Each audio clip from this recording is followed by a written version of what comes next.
Hello everyone. Today we're gonna see how to use NordVPN. Firstly, go to the NordVPN official website and click on Download, then select Windows. Run the installer and follow the on-screen instructions to install NordVPN. Open the NordVPN app and enter your email and password, then click Login.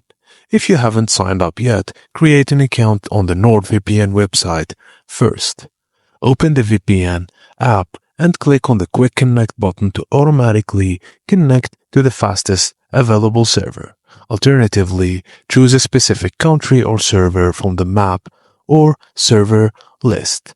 Using the NordVPN app is the easiest and fastest option, offering extra features like kill switch, threat protection, and split tunneling.